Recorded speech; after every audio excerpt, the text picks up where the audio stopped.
Nako, mga kabadgetarian, back to school na naman. Nako, gastos na naman sa uniform, school supplies, project, at syempre baon.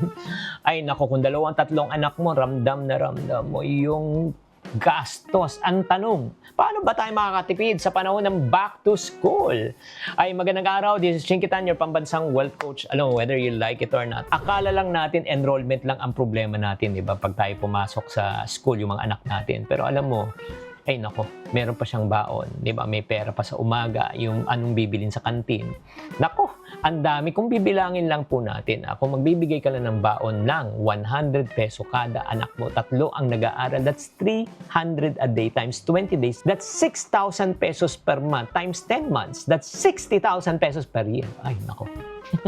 Kaya nga, alam mo mga kapatid, bago tayo magbigay ng pera, baka meron pa tayong pwedeng alternative plans na anong gagawin natin. Una, alam mo, dapat mong gawin, magbaon ng pagkain kung kaya. Yan ang ginawa ng mama ko, ay di ba?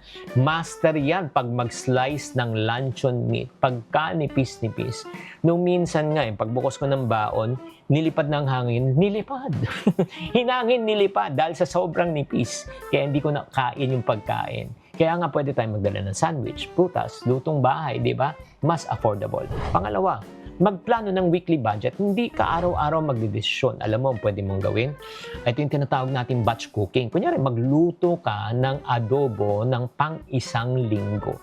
O, pang maramihan. Tapos, ang gawin mo, i-freeze mo. I-freeze mo yung adobo.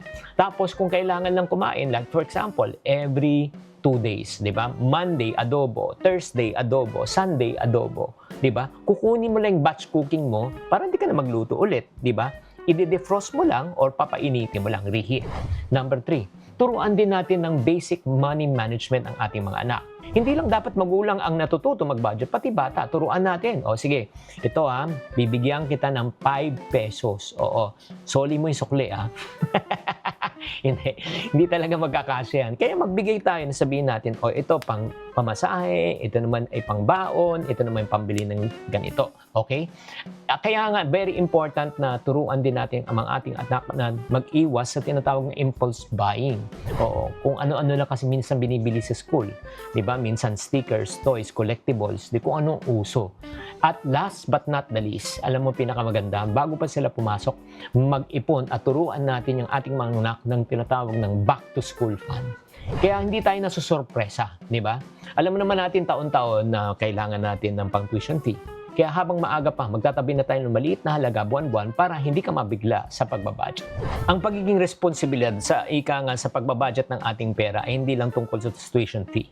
Kailangan matuto po tayo kung anong dapat na diskarte para mapagkasya natin ang ating kita. Sana naman naliwanagan kayo ang tunay na yayamanin na hindi lang marunong kumita, kundi marunong mag-budget at magplano.